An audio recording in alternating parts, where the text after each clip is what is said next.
እንደምን አላችሁ ውድ የሆርን ኮንቨርሴሽን ተከታዮች።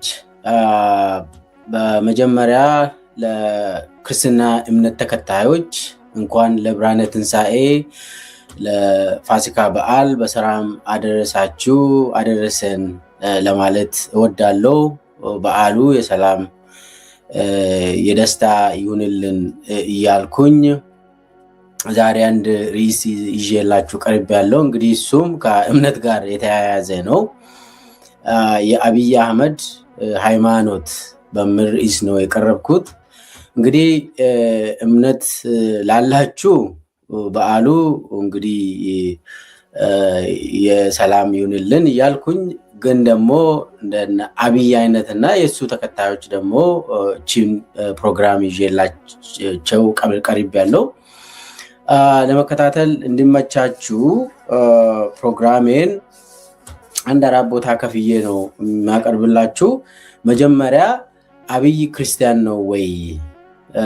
አስተዳደጉ ባክግራውንዱ ምን ይመስላል የሚለውን አቀርብላችኋለሁ። ሁለተኛ ላይ ደግሞ የክርስትና እምነት ተቋማትና የአብይ ግንኙነት ምን ይመስላል የሚለውን ሰፋ ያለ ዳሰሳ እናደርጋለን።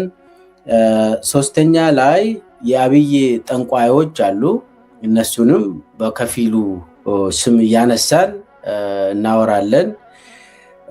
አራተኛ ላይ እና የመጨረሻው ማጠቃለያ የአብይ ሃይማኖት ምንድን ነው፣ በአጠቃላይ እንዴት እንረዳለን የሚለውን በማቅረብ ሀሳቤን አጠቃላለሁ። እንግዲህ ቀጥታ ወደ ርዕሴ ሳልገባ በፊት ያው ሰሞኑን የምናየው የተለያዩ ከሚዲያ የሰማነውን የተወሰኑ ሀሳቦች አሉኝ። አንዱ ዛሬ ያየነው፣ በተለይ ዛሬ ማለት ይህንን ቪዲዮ እየቀዳው ያየሁት አንድ መምህር አብይ ያው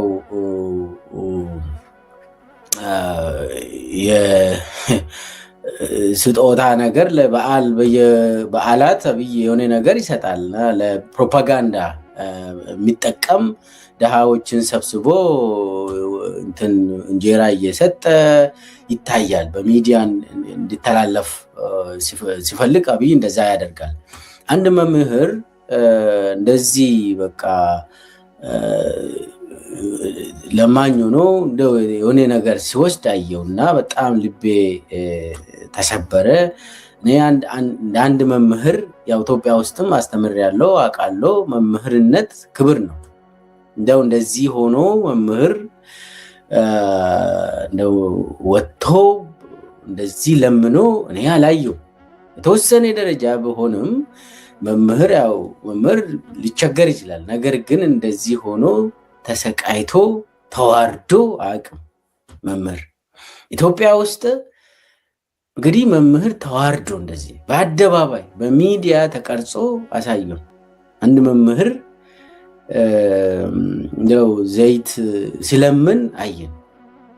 ያው አጠቃላይ ኢትዮጵያ ውስጥ ሁሉም ሰው ለማኝ ሆኗል። ግን ደግሞ እንደዚህ ለሞራል እንኳን አይሆንም። የአብይ ስራ ነው። እንግዲህ በአንድ በኩል ስንዴ ማከማቸት ሁሉ አቃተንና እንደው ስቶር የለንም ብሎ ያወራል። ኢትዮጵያ ስንዴ በገፍ አምርተን ወደ ውጭ እየላክን እንደው ማስቀመጥ ሁሉ አልቻልንም ይላል። በሌላ በኩል ደግሞ ኢትዮጵያ ሕዝብ መምህራን እንደዚህ ሲሰቃዩ፣ ዶክተሮች ሲሰቃዩ፣ አጠቃላይ የከተማ ነዋሪ የገጠር አርሶ አደሩ ሳይቀር ሲሰቃይ አየን። ያው የመንግስት ሰራተኛም እኮ ለማኝ ሆኗል ዛሬ። እና አጠቃላይ የኢትዮጵያ ህዝብ እንደዚህ ለማኝ ሆኖ ለመጀመሪያ ጊዜ እንደዚህ ተዋርዶ አየን። ይሄ በአፄ ኃይለሥላሴ የሚሆን በደርግ ጊዜ የሚሆን በኢህአዴግ ጊዜ አይታሰብም። እንደዚህ አይተናነቅም። ይሄ የአብይ ስራ በጣም አንገታችንን ያስደፋ ስራ ነው። እዚህ ላይ የሆነ ቃል መናገር ስላለብኝ ነው የተናገርኩት። አብይ ግን ለሚዲያ እንትን ብሎ ያው እንደዚህ ሰደቃ እየሰጠ ነው፣ እንደዚህ ለድሃዎች እንትን እያደረገ ነው ተብሎ እንዲወራለት ይፈልጋል። ያሳዝናል። ያሳዝናል። የኢትዮጵያ ሕዝብ በጣም አዝኗል። ሌላው ሀሳብ መስጠት የሚፈልገው የትግራይ ጉዳይ ነው። ትግራይ ያው ጀነራል ታደሰ ወረደ በአየር ላይ ተሹሟል። የሚያስቅ ሹመት ነው ከአብይ ያገኘው። እሱ ላይ ትንሽ ሀሳብ መስጠት ስላለብኝ ነው። አይ ቲንክ ታደሰ ወረደ ጊዜውን ጨርሷል። ከትግራይ ህዝብም ከህወሓት ጋርም ያለው ግንኙነት የተቋረጠ ይመስላል። ነገር ግን ከአብይ ጋር ተሞዳሙዶ ተሹሟል። አብይ ነው የሾመባቸው። አሁን ምንድን ነው ፍትጊያው? አብይ ሹም ያለው አለ፣ ህወሓት ደግሞ አልቀበልም አለች። የትግራይ ህዝብም በተለይ የዞንና አመራሮቹ ያው የህወሓት አባላትም ስለሆኑ እነሱም ኬት ነው የመጣ ብሎ አንቆት ይዞታል። ስለዚህ እንትኑ አይ ቲንክ ታደሰ ወረደ ጌታቸው ቁጥር 2 ሊሆን ይሆናል መሰለኝ። እንግዲህ የሚመስለኝ ነው። ለምን አንደኛ ነገር ወደ አዲስ አበባ ሲጠራም ታደሰ ወረደ ሲጠራ ብቻውን ነው የሄደው። ከክልል የትግራይ ክልል አስተዳደር ነኝ ፕሬዚዳንት ነኝ ብሎ ሪፖርት ለማቅረብ ሄደ ተባለ። ለማን ነው ሪፖርት የሚያቀርበው? ሲጀመር እሺ ሪፖርትም ያቅርብ ችግር የለውም። ግን ብቻውን አንድ ሌጣ ላጤ ሆኖ ብቻውን እንዴት ይሄዳል? ስብሰባው ላይ ካይታችኋል።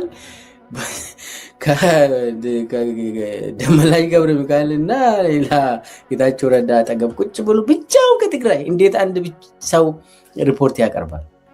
ቢያንስ 3-4 ሰው ሆኖ ካቢኔ ያባላለኝ ብሎ የሚያምን ከሆነ በቲም ነው የምትሄደው። አንድ ግለሰብ ላፕቶፑን ብቻ ይዞ ደግሞ አቀባበሉን አንዳንድ እንትን ሲሰማ ብርሃኑ ጁላ ነው ከኤርፖርት የተቀበለው። ከዛ በኋላ የብርሃኑ ጁላ ቤት ሄዱ፣ በሉ፣ ጠጡ። ከዛም እዛ እንትና አረፍ አለ። ከዛ በኋላ እንትም አለ። ከዛ በኋላ ደመላሽ ጋር ዞር ዞር አሉ። እንደዚህ እያለ ቤተመንግስት ሄደ፣ እንትን አቀረበ እና የሱ ሪፖርት ደግሞ ትግራይ ልማቱ ፈጠነ ነው። በቃ እሱ አቀራረብ ትግራይ ለምታለች እንደሚወራ አይደለም ብሎ እንዴት ሰው እንደዚህ ያቀርባል? ትግራይ እንዴት እንደው ከውጭ እንደምንወራ ሳይሆን ባልታሰበ ደረጃ የትግራይ ህዝብ ተጠቃሚ ሆኖ ልማቱ እንደው በጣም ደስ ብሎናል ብሎ አቀረበ። ትግራይ የትኛው ልማት ውስጥ ነች? እንደው የትግራይ ህዝብ ስቃይ እንዴት ልማት አለ ብሎ ታደሰ ያቀርባል? እኔ እንደው የፈለገ ሰው ቢሆን የፈለገ እንደው ጌታቸው እንኳን ሪፖርት ቢያቀርብ ትግራይ ውስጥ በጣም ልማት አለ ብሎ አቀርብ ጌታቸው ረዳ። ግን ታደሰ ያቀረበው ልማቱ ተሳካ፣ ከታሰበ በላይ አደገች ትግራይ ብሎ በጣም አሳፋሪ የሆነ እንትን አቀረበ። የአብይ ሚዲያዎች ይህንን ሲያወሩ ሰማን። የሚያሳዝን ነው። ትግራይ ብሎኬድ ውስጥ ሆኖ በግራም በቀኝም ተከቦ በአብይ ሰራዊት ምንም አይገባም። እህል እንዳይገባ ተከልክሎ፣ ነዳጅ እንኳን ኢትዮጵያ ህዝብ ሁሉ ተከልክሏል። አሁን የአብይ ሰራዊት ብቻ ነው ነዳጅ የሚጠቀሙ። ትግራይ ህዝብ በየትኛው ምኑ ላይ ነው ልማቱ የምናውቀው? ባለፈው 3 ዓመት ከፕሪቶሪያ ስምምነት በኋላ ለማች ትግራይ አደገች። የቱ ጋር የትኛው ፋብሪካ ነው? የትኛው እርሻ ነው? እና የሚያሳዝን ሪፖርት ነው ያቀረበ። ለነገሩ ያው ከዛ ስመለስ ደግሞ አየር ላይ እንደሆነ ተነገረው። ምንድን ነው ይሄ? እኔ አሁን የሚገባኝ ታደሰ ወረደ ያው ሀብትም አለው አዲስ አበባ ላይ ነው። ያው የእሱ ምስትም አዲስ አበባ ነች ያለችው የምትኖረው ዘፋኟ ማለት ነው። እና አዲስ አበባ መመለስ ይፈልጋል መሰለኝ ታደሰ። ስለዚህ ታደሰ ወደ አዲስ አበባ ተመልሶ ህይወት መኖር ስለሚፈልግ ሁኔታዎችን እያመቻቸ ይመስለኛል። ከአብይ ጋር ሰላም እየፈጠረ ከነብርሃኑ ጁላ ጋር እየተጃለሰ። በነገራችን ላይ በጦርነት ጊዜም ታደሰ ወረደ ከነብርሃኑ ጁላ ጋር ይደዋወል ነበር ይባላል። ምን ያህል እውነት ይሁን አላቅም፣ ግን ይሄ መረጃ ነበረኝ። ለምንድን ነው የሚደዋወለው? ያው ድሮ ታደሰ ወረደ የብርሃኑ ጁላ አለቃ እንደሆነ ይታወቃል፣ ይቀራረባሉ። ነገር ግን ይህም እንደሚደዋወሉ ይታወቃል ነው የተባለ። ዞሮ ዞሮ ታደሰ ወረደ ያው አዲስ አበባ ሲሄድ ሰጥቶ መቀበል የሚባል ነገር አለ። ያው አንዳንድ ምስጢሮችን ይሰጣል። የህወሓትን ምስጢር ሰጥቶ ራሱ ደግሞ የራሱን ሴኪዩሪቲ ተወሰነ ደረጃ እንዲሰጣ ለታደሰ እንዲጠበቅ እና በኋላም ወደ አዲስ አበባ ሲመለስ በሰላም ሀብቱ ላይ እንዲኖር ተፈልጎ ነው። ይቺን አይተዋል ታደሰ። ይቺን ግራውንድ ለማመቻቸት ነው ከአብይ ጋርም የተስማሙት። ለዛም ብሎ ነው አብይ አየር ላይ ሹመትን አጽድቅ ያለው ቀጥል ያለው። በፕሪቶሪያ ስምምነት ግን እንዲህ አይነት ሹመት በህወሓትና በአብይ ስምምነት ነው ሹመት የሚሰጠው። በፕሪቶሪያ ስምምነት መሰረት ትግራይ ነው መጀመሪያ ህወሓት ነው ተስማምቶ ይህንን ሰው መድበናል ብሎ ህወሓት ሲያቀርብ አብይ ደግሞ እሺ ብሎ ይቀበላል። እንደዛ ነበር። ጌታቸው ሲሾም እንደዚህ ነበር። አሁን ህወሓት አልተጠየቀችም። ስለዚህ ስላልተጠየቀች ህወሓት እምቢ አለች እና ታደሰ ወረደ አየር ላይ ነው የምንጠብቀው የማኮብለል ጌታቸው ቁጥር 2 ሸራተን እናገኘዋለን ማለት ነው። በቅርብ ጊዜ ወደዛ የሚያመራ ይመስለኛል። እርግጠኛ አይደለሁም፣ ግን እንደዛ አይነት ይመስላል። ከዚህም በፊት የምንሰማ ምንድን ነው የቲፒኤልኤፍ እና የሻዕቢያ ጽምዶ የተባለው አፍርሱ እሱን አቁሙ ተብሎ ተጠይቋል። አብይ ይህችን ጠይቋታል ታደሰ ደግሞ እኔ አይደለሁም ይህንን እያደረግኩ ያለው ከሻዕቢያ ጋር እኔ አይደለሁም የሚሰራው ምናምን ሲባል አብይ ግን አዎ አሁን አረጋግጫለሁ አንተ አይደለም የአንተ ምክትል ፍስሐ ነው ብሏል። ፍስሐና ሌሎቹ አሉ የቲዲኤፍ አመራሮች አሉበት። ለዚህ እነሱን አቁሙ እና አፍርሰው ይሄ ጽምዶ የሚባለውን ተብሏል። ታደሰ አሁን አቅም አለው ወይ ጽምዶን ለማፍረስ ምለውን ብትጠይቁ ኦልሬዲ ታደሰ ያለፈ ስርዓት ነው የታደሰ ማለት ነው። በትግራይ አካባቢ አሁን የምንሰማው የምናየው ታደሰ አብቅቶለታል። እሱ ራሱ በሰላም ወደ አዲስ አበባ እንዲሄድ ነው የሚገፉት። ያው ሌላ ማሰር አይፈልጉም። የሚያስሩ አይመስለኝም። ህወሓት ታደሰን አስሩ፣ ቲዲኤፍ ታደሰን አስሩ አይመስለኝም። ብቻ ግን ኦኬ እንደዛ ከሆነ ውሸት መናገር ከጀመርኩ አይቀር ሂድና እና ጻድቃንን ተቀላቀል፣ አዲስ አበባ ላይ ቤዛችሁን ወጥራችሁ ያዙ፣ እዛው መንግስትን መስርቱና ባለፈውም ያው የትግራይ ብሔራዊ ምክክር ተብሎ ትግራይ መሄድ ስላልቻሉ አዲስ አበባ ላይ ሰብሰብ አድርጎ በቃ ትግራይ መከረች ብሎ አጸደቁ አይደለም። ትግራይ መከረች የት? አዲስ አበባ ላይ። የአብይ ጉዳይ እኮ ነው የሚያስቅ። እና እንደዛ እዛው አሁን እነ ጻድቃን ነጌታቸው አዲስ አበባ ላይ ሆኖ ትግራይን እንደው ለመያዝ ይሞክራሉ።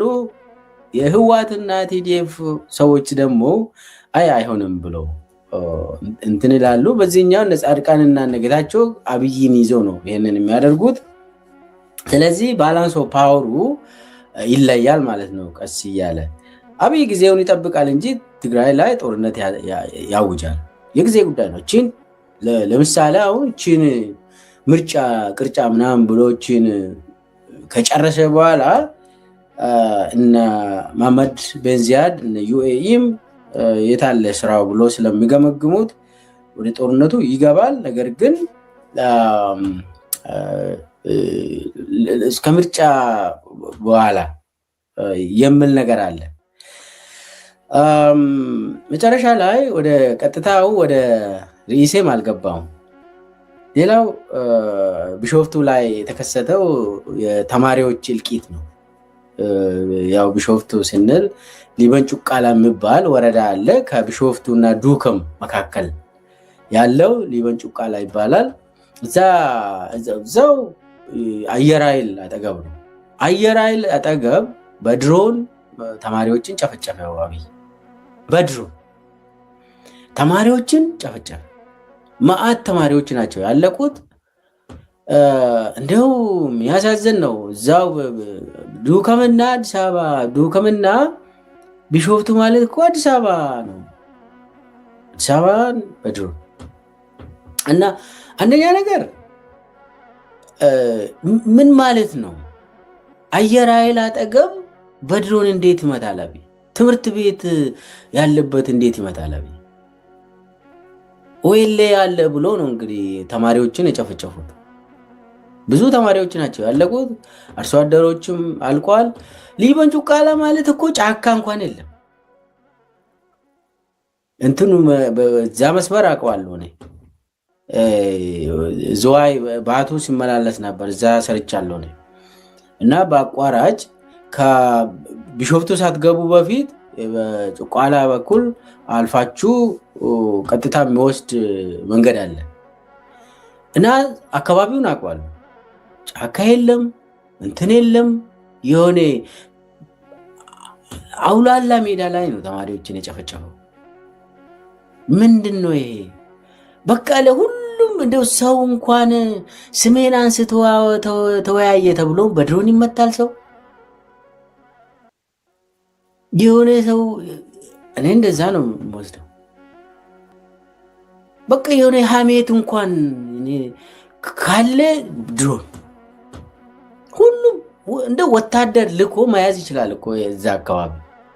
ይሄ ምንድን ነው የሚያሳየው? አብይ ስርዓት ወድቋል። ለሁሉም ነገር ድሮን ድሮን ድሮን ድሮን የሚል ከሆነ ስርዓቱ ፈርሷል። ቀጥሎ ምንድን ነው የሚሆነው? አዲስ አበባ ውስጥ በድሮን የሆነ ሰው አዲስ አበባ ውስጥ ሸኔን ወይ ፋኖን አገኘው ብሎ በድሮን ሰው መምታት ይጀምራል። ማለት ቢሾፍቱን አየር ኃይል አጠገብ እንደዛ ካደረገ፣ በነገራችን ላይ ይሄ ተከታታይ ነው እንደዚህ የሚያደርገው። ከዚህም በፊትም አድርጓል። ይሄ ማለት እዛ አዲስ አበባ ዙሪያ በድሮን ከሆነ አዲስ አበባ ውስጥም በድሮን ይጀምራል ማለት ነው። የስርዓቱ እየፈረሰ እያለቀለት መሆኑን የሚያሳይ ነው። እንግዲህ ለሞቱት ተማሪዎች እግዚአብሔር ነፍሳቸውን ይማር፣ ቤተሰቦቹን እግዚአብሔር ያጽናናቸው እያልኩኝ ቀጥታ የአብይ ሃይማኖት ምንድን ነው የምለው ዝርዝር ውስጥ ልግባ። እንግዲህ መጀመሪያ ላይ የምንጠይቀው አብይ ክርስቲያን ነው ወይ የምለው ነው። አብይ ክርስቲያን ነው ወይ? ብዙ ሰዎች አብይ ክርስቲያን ነው ጴንጤ ነው ይላሉ። ያው ኡስታዞቹ ጋር ብትሄዱ ደግሞ አይ አብይ እኮ ሙስሊም ነው፣ ቁርአን ቀርቷል፣ እሱ እኮ ክርስቲያን ሆኖ ካል ቤተ መንግስት መግባት ስላለበት ነው እንጂ ሙስሊም ነው ይላል። ግን አደባባይ አብይ ክርስቲያን ነኝ ብሎ ያወራል፣ ጴንጤ ነኝ ብሎ ያወራል። ግን ደግሞ አብይ ጴንጤ ነው ወይ ክርስቲያን ነው ወይ ብለን እንጠይቃለን። ባክግራውንድ ውስጥ ምን ይመስላል ብለን እንጠይቃለን። ባለኝ በሰበሰብኩት መረጃ እኔም እስከማውቀው ድረስ አብይ አቴስት ነው። ኤቴስት እምነት የሌለው ሰው ነው። አብይ እምነት የለውም፣ ማቴሪያሊስት ነው። በገንዘብ የሚያምን በሀብት የሚያምን ምድራዊ ኑሮን እንደ ገነት የሚቆጥር ሰው ነው። አብይ ህይወት ታሪኩን ካያችሁ ሲሪየስሊ እሱ የሚወስደው ኤርዝሊ ላይፍ ነው። ምድር ላይ ነው የምትኖረው እንጂ ከሞት በኋላ ምንም የለም ብሎ ያምናል። አብይ ሴኩላር ሰውም አይደለም። ልብ በሉ፣ ሴኩላር ሰው ማለት ሃይማኖት ውስጥ የማይገባ ፖለቲካውን ብቻ የሚያራምድ ሰው ማለት ነው። አብይ ሴኩላር አይደለም። አብይ ኤቲስት ነው፣ ማቴሪያሊስት ነው። ገንዘብን ያመልካል፣ ሀብትን ያመልካል፣ ንጽህናውን ያመልካል። ምድራዊ ኑሮ ነው ኑሮ ይላል። ከምድራዊ ኑሮ በኋላ ምንም ነገር የለም ብሎ ያምናል። ይሄ እምነት በክርስትና እምነትም በእስልምና እምነትም በየትኛው ሃይማኖት ምድራዊ ኑሮ ብቻ ነው ብሎ የሚያምን ሰው እምነት የለውም። ይልቁንስ አብይ እምነትን ይጠቀማል፣ እንደ መሳሪያ እንደ አገዛዝ መሳሪያ ይጠቀማል። ነገር ግን አብይ እንደ ሰው ሃይማኖት አልባ ነው፣ ኤቴስት ነው። አንድ በአንድ እንዘረዝራለን ይሄንን። ከዚህም በፊት እንግዲህ ወደ ተመልምሎ ቪዲዮ ሲሆን ከዛ በኋላም ሬዲዮ ኦፕሬተር ሲሆን እሱም ያወራ እና የሚታወቅ እኔ ቁርአን ተምሬያለሁ ሙስሊም ነኝ ምናምን ብሎ ያወራ እንደነበር እናውቃለን። ከዛ በኋላ ደግሞ ጴንጤ እንደሆነ ሳይሆን ጴንጤ ነኝ ማለት ጀመረ። ጴንጤ መሆኑን ክርስትና እምነትን መቀበሉን አንድች መረጃ የለም። የትኛው ቤተክርስቲያን ነው ክርስትና እምነትን የተቀበለው? የሆነ ጴንጤ ሲሆን የሆነ ቤተክርስቲያን ሂዶ ለመጀመሪያ ጊዜ ዲክሌር ያደርጋል። ሬጅስተርም ይሆናል፣ ይመዘገባል። አንድች ታሪክ የለውም እሱ። የክርስትና እምነት በኦርቶዶክስ አጠገብ አላለፈም። እሱ አሁን የሚጫወተው ባክግራውንድ ሙስሊም ነው፣ እስልምናን ተቀብዬ ነው ያደግኩት፣ በኋላ ነው ወደ ጴንጤ የሄድኩት ብሎ የሚያወራው ውሸት ነው፣ ውሸት ነው። ቁርአን የተወሰነ ደረጃ ሊያነብ ይችላል።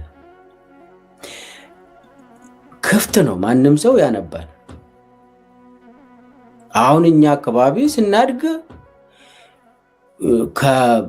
ከወንድሞቻችን ከሙስሊም ወንድሞቻችን ጋር አሊፍ ባታ ሳጃ ከቻልክ ትላለ። ግን ደግሞ እኔ ያደግኩት ኦርቶዶክስ ቤተክርስቲያን ነው። በኋላ ፕሮቴስታንት ሆንኩኝ። ቤተሰቦቼ እስካሁንም ሚካኤል ቤተክርስቲያን ነው የሚሄዱት። ችግር የለም፣ ምንም አይነት ችግር የለም። የሆነ ሌላ ሃይማኖት ስትሄድ ይታወቃል። የት እንደሄድክ መጀመሪያ ይታወቃል። ለምንስ እንደሄድክ ራሱ ይታወቃል። ኢትዮጵያ ውስጥ እንደው አብሮ ስትኖር ነው ሰው አይለያይም። ስለዚህ አብይ ቁርአንን ማንበብ ይችላል፣ አንብቦ ሊሆን ይችላል። መጽሐፍ ቅዱስም ማንበብ ይችላል፣ ችግር የለውም፣ ክፍት ነው። ነገር ግን ዋናው ያነበብክ ምክንያት ምንድን ነው? ለምንድን ነው ያነበብከው? ወይ ደግሞ አብይ የሚያነብም አይደለም ሲጀመር። እኔ እስከማውቀው ድረስ እኔ መጽሐፍ የሚያነብ ሰው አይደለም አብይ። አያነብም። የሆነ ቅራቅንቦ የሆነ ቀንጨብ የተባለ እንትና አድርጎ ከጉግል ወስዶ የሚናገር ሰው ነው አብይ በተፈጥሮ። የሆነ እንትን ትንሽ ነገሮችን ሰብስቦ ከዚህም ማውራት ይችላል። ከዛ ውጭ ዲፕሌ ማንበብ አይችልም፣ መረዳት አይችልም አብይ። እንደዛ አይነት ሰው አይደለም። ስለዚህ አብይ ቁርአን ያውቃል የሚባለው ውሸት ነው። ተወሰነ ነገር ማለት ሊችል ይችላል። የትኛው ጁዝ ላይ ነው የደረሰው? ሰው ጠይቋል። አንደኛ ጁዝ፣ ሁለተኛ ጁዝ፣ ሶስተኛ ጁዝ እስከ 30 ሂዷል።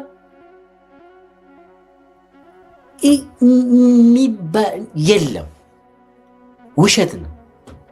አብይ ቁርአን ተምሯል። አብይ በትክክል ሰላት አድርጓል። የለም፣ ውሸት ነው። የለም። አብይ ለመጠቀም ነው የተወሰነ ቀንጨብ እያደረገ እንትን የሚያደርገው።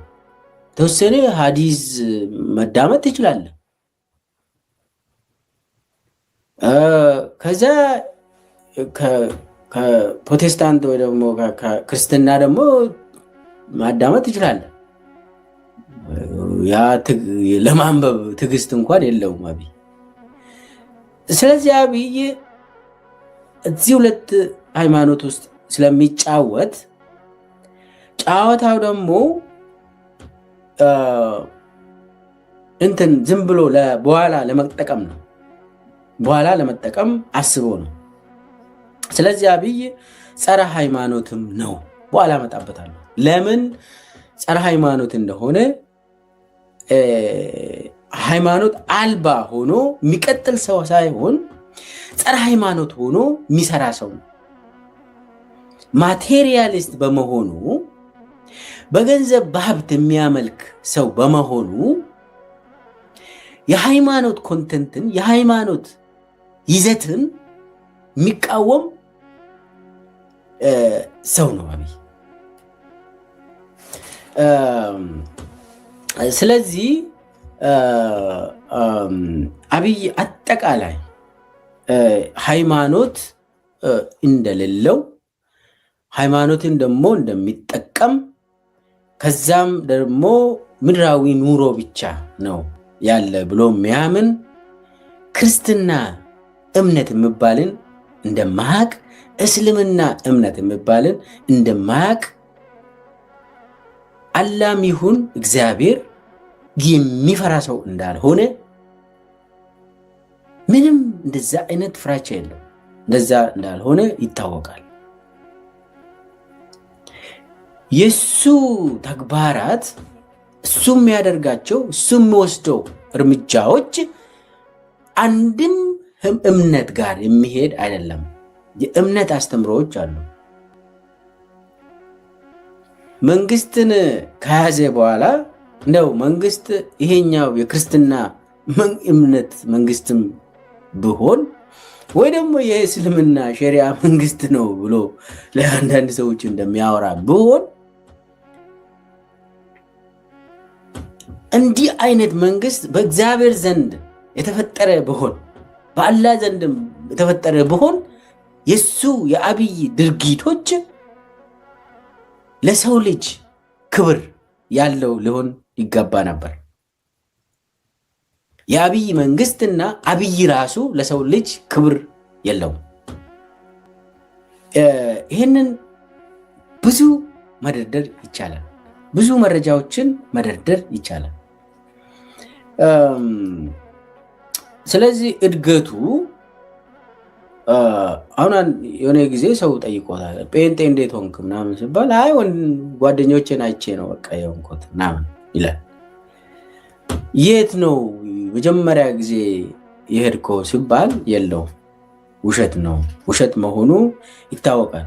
እንዲያውም እሱ እኮ የሚያየው ኢትዮጵያ ውስጥ ሃይማኖቶች ብሎ ሃይማኖቶችን እንደ ፖለቲካ ፓርቲ ነው የሚያየው። ኢትዮጵያ ውስጥ ፓርቲ አድርጎ ነው የሚወስደው አብይ። አንደኛው የኦርቶዶክስ ፖለቲካ ፓርቲ፣ የጴንጤዎች ፖለቲካ ፓርቲ፣ የእስልምና ፖለቲካ ፓርቲ ብሎ እንደዛ ያምን ነበር። እንደዛም ሲያወራ ነበር አብይ።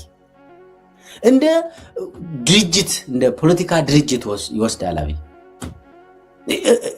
ኦኬ ድርጅቶችም ናቸው ኦፍኮርስ የድርጅት መዋቅር አላቸው፣ ኦርጋናይዜሽን ናቸው። ሃይማኖት ሲሆኑ አስተዳደራዊ መዋቅር አላቸው። ነገር ግን እንደ ፖለቲካ ፓርቲ አትወስድም። ፖለቲካ አጀንዳ ሊኖራቸው ይችላል።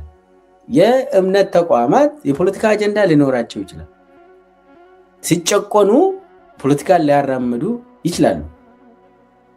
ነገር ግን አብይ ሲወስድም ከዚህ በፊትም እነኚህ እኮ ፖለቲካ ፓርቲ ናቸው ብሎ ያምናል። ያለ አማራጭ ምንድን ነው? እነኚህ መያዝ ነው ያለብን ይላል። ፖለቲካ ፓርቲ ስለሆኑ የትኛውም መንግስት ላይ መነሳት የሚችሉ ተቋማት ስለሆኑ እምነት ሳይሆን ድርጅት ስለሆኑ መያዝ ነው ያለብን ብሎ ያራምዳል ይሄን አብይ። ስለዚህ አንዴ ክርስትናን እንደ ፓርቲ ከወሰድከው፣ እስልምናን እንደ ፓርቲ ከወሰድከው በቃ ፓርቲውን ትይዛለህ ማለት ነው ለስልጣን ብለን። አብይ ከክርስትና ጋርም የሚያያዝ አይደለም። እሱ የክርስትና እምነት አንድች ለምሳሌ አሁን የእሱ ተግባራት ሰውን መጨፍጨፍ፣ ሰውን መግደል፣ ማሰቃየት፣ ቶርቸር ማድረግ፣ ማፈናቀል፣ በድሮን መጨፍጨፍ፣ በረሃብ ሰውን የቀጣ ማሳየት፣ ረሃብን እንደ ጦር መሳሪያ መውሰድ፣ ወንጀሎች ማአት ወንጀሎችን ትደረድራላችሁ። የአብይ ወንጀሎችን እነኚህ ወንጀሎች ሰውን መግደል ለእግዚአብሔር እኮ አንድ ህይወት ትልቅ ህይወት ነው። አንድ ህይወት ዋጋ አላት ለእግዚአብሔር። አብይ ግን የኢትዮጵያ ህዝብ ከ50 ሚሊዮን ማለፍ የለበትም ብሎ የሚያምን ሰው ነው አብይ። የኢትዮጵያ ህዝብ 50 ሚሊዮን ማለፍ የለበትም ብሎ ያምናል።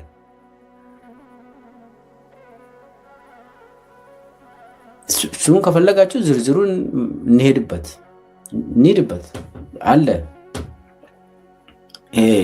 ተጨባጭ አብይ በየጊዜው የሚገል በትግራይ ጦርነት ጊዜ ለምሳሌ ከሚሊዮን በላይ ዜጎች አልቋል። አብይ ግን በቃ አካበዳችሁ ይላል። ሚሊዮንማ አበዛችሁ፣ ትንሽ ቀንሱ ይላል አብይ። ስንት እናድርግ? ሃይማኖተኛ ብትሆን አንድ ህይወት ዋጋ አላት። በእግዚአብሔር ዘንድ አንድ ህይወት ብዙ ህይወት ነው። ክርስቲያን ነኝ ብሎ ቢያስብ እንደው እንደ ክርስቲያን ቢያስብ አንድ ህይወት፣ ሙስሊምም ብሆን አንድ ህይወት 1000 ህይወት ነው። ቁርአን ያነበበ መጽሐፍ ቅዱሱን ያነበበ ሰው በሰው ህይወት አይቀልድም። እንደ አብይ ኢትዮጵያ ህዝብ 130 ሚሊዮን ህዝብ ነው ብዛቱ።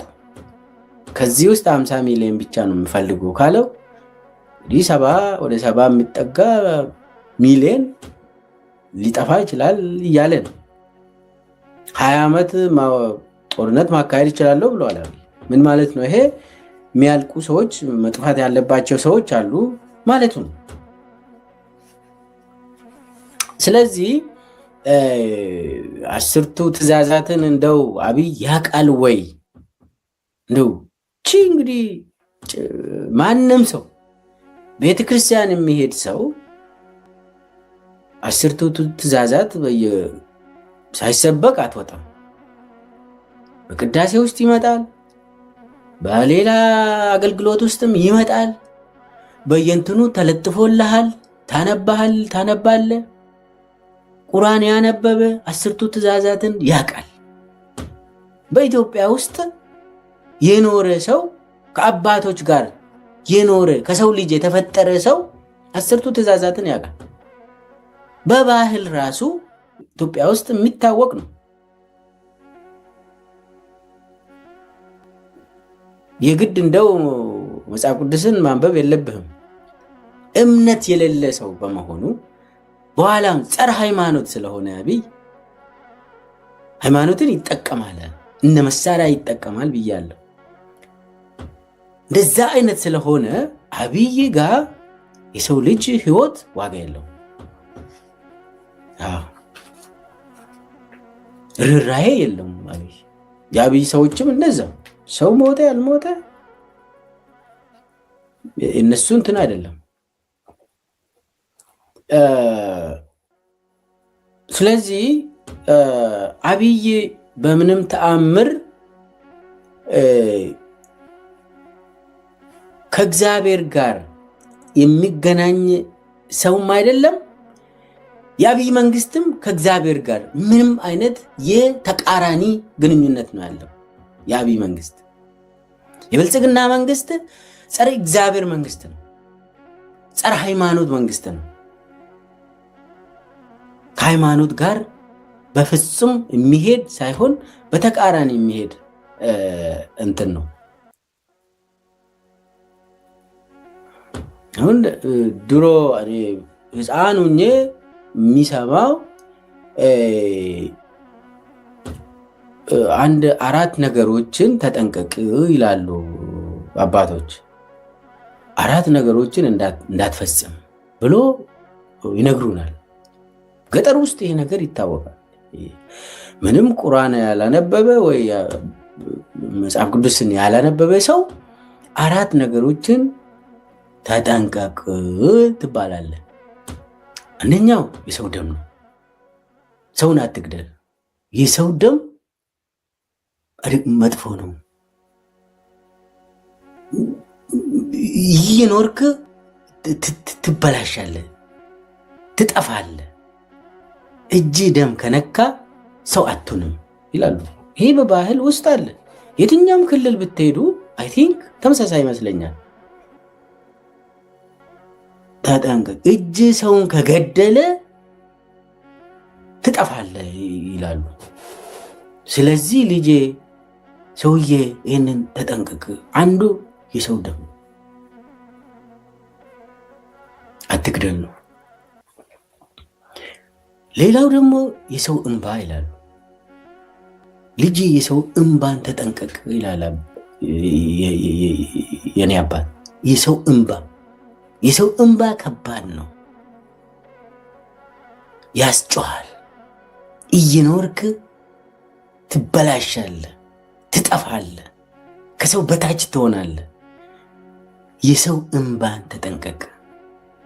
ሰው ካለቀሰ እግዚአብሔር ይሰማል። እናቶች ካለቀሱ እግዚአብሔር በፍጥነት ይሰማል። ምድር ላይ የኖርክ ቅጣትህን ታገኛለህ። ስለዚህ የሰው እንባን ተጠንቀቅ። እንባ ሰውን አታሰቃይ። ሌላው ደግሞ የሰው ላብን ተጠንቀቅ፣ አትስርቅ። ሰው በላቡ ጥሮ ግሮ ያፈራውን አትውሰድበት። በውሸት አትቀማ። የሰው ላብን ተጠንቀቅ። ቅርታ፣ የሰው ላብን ተጠንቀቅ ይላሉ አባቶች፣ እናቶች። ያጠፋሃል። የሰው ላብን ከወሰድክ ያጠፋሃል ይላሉ። አራተኛውና ሌላው ክደት እንዳትፈጽም። በተለይ ትውልድን መካድ አደገኛ ነው ይላሉ። ሰውን አትካድ። ሰው አምኖ የሆነ ነገር ከሰጠ አስቀምጥልኝ ካለ ነገ ወስዳለሁ ትሰጠኛለህ ትመልሳለህ ብሎ ካስቀመጠ መካድ የለብህ። እየኖርክ ትጠፋለህ። ይህንን ከካድክ ክደት ያበላሻል፣ ያጠፋሃል ይላሉ አባቶች ናቸው ይሄንን የሚሉ። ይሄ ከእምነት ጋርም ይያያዛል። የትኛውንም ሃይማኖት የሚከተል ሰው እነኛ አራቱን ይጠነቀቃል።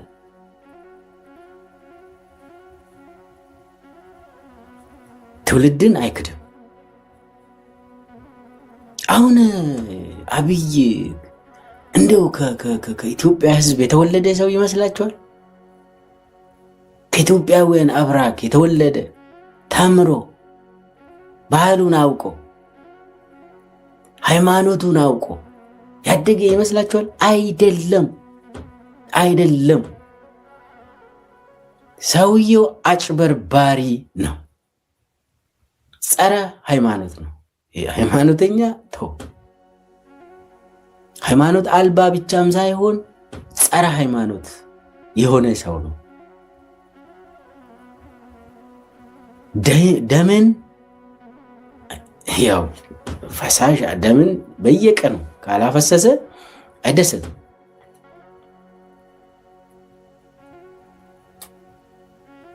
የሰው እንባ የታወቀ ነው። ኢትዮጵያ ምድር ላይ ሁሉም ሰው እያነባ ነው። እናቶች፣ አባቶች። የሰው ላብ፣ ዝርፊያ ህዝብን አገርን ይዘርፋል፣ አብይ ያዘርፋል። ክደት፣ ግለሰብን መካድ እሱ የታወቀ ነው። ለማ ወንድሜ እያለ በጩቤ ወጋው።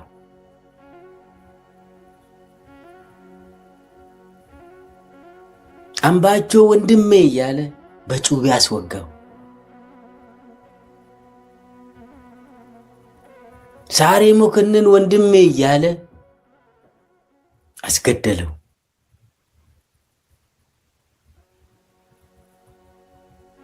አጫሉ ሁንዴሳ ወንድሜ እያለ ገደለው።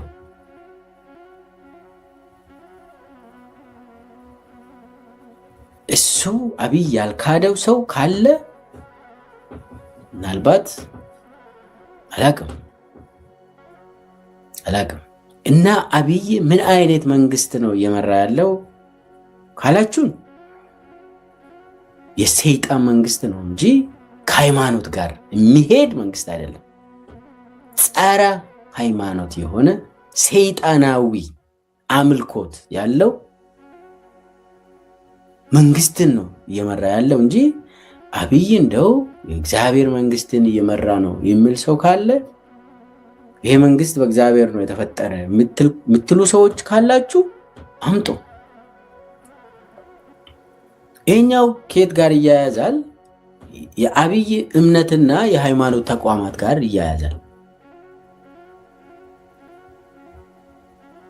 አሁን በቅርብ ጊዜ አዳነች አቤቤ አዲስ አበባ ላይ የሃይማኖት ተቋማትን ሰብስባ አጨብጭቡልን፣ ጸልዩልን፣ በቃ ይሄ ነው ስራችሁ አለች። የሆነ ቦታ ደግሞ ኢየሱስ ክርስቶስ ከኛ ጋር ስለሆነ ማንም ሰው መንግስታችንን አያሸንፍም አለች። አስቡ፣ ኢየሱስ ክርስቶስ ምድራዊ ህይወት ላይ ፖለቲካ ውስጥ ገብቶ የብልጽግና ሰራዊት አድርጋ አቀረበች። ይሄን አሁን ምን እምነት ታውቃለች? አሁን አዳነች ክርስትና እምነት ምን እንደሆነ እንኳን ታውቃለች። እሷ ደግሞ የትኛው ቤተክርስቲያን እንደምትሄድም አላውቅም። ጴንጤ ነኝ ትላለች እሷ። አቤት የኦፒዲዮ ጴንጤ ደግሞ እና አባቶችን ሰብስባ ጸሎት ብቻ ነው የምታደርጉልን። ብላ ትእዛዝ ስትሰጥ አየን። ደግሞ የተሰበሰቡ ሰዎችም ሲያጨበጭቡላት አየን። እዚህ ላይ ትንሽ ጠንከር አድርገን መናገር አለብን መሰለኝ። እንደው ይህ ሰይጣናዊ መንግስት የአብይ መንግስት በየቀኑ ደምን የሚያፈስ በየቀኑ ኢትዮጵያውያንን እያስለቀሰ እያነባ ህዝቡ ይህንን እያየን የውሸት ዘመን እያየን የሃይማኖት አባት ሆኖ የሚያጨበጭብለት ምን አይነት ሃይማኖት አባት ነው? በል ቀጥል፣ እየገደልክ ጥሩ እየገደልክ ነው ማለት ነው። በል ጥሩ እየዋሸ ነው ቀጥልበት ማለት ነው። በል ጥሩ ነው እየሄደ ያለው ድሮኑ ማለት ነው። እየረሸናችሁ ያላችሁት እኮ ትክክለኛ የእግዚአብሔር መንገድ ነው ማለት ነው። ሰው ማጋጨት ትክክል ነው ማለት ነው። የሃይማኖት አባት ሆኖ ከጴንጤም ይሁን ከኦርቶዶክስም ይሁን ከእስልምና እምነትም ይሁን የሃይማኖት አባት ሆኖ ለአብይ ያጨበጨበ ለብልጽግና ያጨበጨበ እሱ ይጠየቃል። ምድር ላይም ይጠየቃል፣ በሰማይ ቤትም ይጠየቃል። ለምን? ግድያውን አፕሩቭ እያደረግክ ከሆነ ለእውነት ካልቆምክ የትኛው ቁርአን ነው? የትኛው መጽሐፍ ቅዱስ ነው ለገዳዮች አጨብጭቡ የሚለው? አሁን ለመሪዎች ምናምን ንጉስ ከእግዚአብሔር ኧረ እንደዛ የሚባል የለም። አቤት አዳነች የምታወራ ለንጉስ ይጨበጨብላታል። ኧረ የለም እንደዛ። እግዚአብሔር እኮ ንጉስን ኦኬ ንጉስን እግዚአብሔር ነው የፈጠረ እንበል። አዎ ነገር ግን እግዚአብሔር ንጉሶችን ሲፈጥር ሲሾም የእግዚአብሔር ትእዛዝን ብቻ እንዲፈጽሙ ነው። በዛ ምናመልክ ምናምን ከሆነ ያ ንጉስ ለእግዚአብሔር ቃል ብቻ የሚገዛ ንጉስ ነው። ሰውን አይገልም ማለት ነው። አይዋሽም ማለት ነው። አያሰቃይም ማለት ነው። 10ቱ ትእዛዛትን የሚያከብር ንጉስ ነው ማለት ነው እንጂ ጨፍጫፊ ንጉስን እግዚአብሔር አይደለም የፈጠረው። ሄዱ አንብቡ። ምን አይነት ንግስና ነው በእግዚአብሔር ዘንድ ተቀባይነት ያለው? እግዚአብሔር የሚሾመው ብለህ የምትቀበል ከሆነ ያ መንግስት የእግዚአብሔር ስራን የሚፈጽም ነው። የእግዚአብሔር ስራ ደግሞ ሰውን ማፈናቀል አይደለም፣ ሰውን ማንገላተት፣ 8 ዓመት ሙሉ ጦርነት ማካሄድ የእግዚአብሔር ስራ አይደለም። በየቀኑ በድሮን መረሸን መጨፍጨፍ አይደለም። አደባባይ ላይ እናትና አባትን ሰብስበ ልጁን መረሸን የእግዚአብሔር ስራ አይደለም። ያ ንጉስ ከእግዚአብሔር የመጣ ከሆነ እንደዚህ ነገር አይሰራም፣ ክፉ ነገር አይሰራም በዛ የምትሄድ ከሆነ። ነገር ግን የአብይ የተለየ ሰው ነው፣ የተለየ ስርዓት ነው። ስለዚህ ለአብይ ያጨበጨበ ሁሉ ይጠየቃል። እግዚአብሔር አንድ ባህር ዳር ላይ የሆነ ጊዜ አንድ አባት ምንድን ነው ያለ? እንደው አንተ እኮ የተነሳው ምን አለ? እንደው ለቅጣትም ሊሆን ይችላል እኮ እግዚአብሔር ማን ነው በትክክል እየኖረ ያለው? ማን ነው የሱም መንገድ እየተከተለ ያለው? ማን ነው ደግሞ ኃጢአተኛ ብሎ እግዚአብሔር እንደው ለመለየት ሰዎችን አንተን ያስነሳም ሊሆን ይችላል ብሎ ተናግሯል። አስታውሳለሁ። አናቅም ብቻ ግን የእግዚአብሔር ስራ አብይን ወደ ስልጣን ያመጣው ነው እየለየ ይመስለኛል።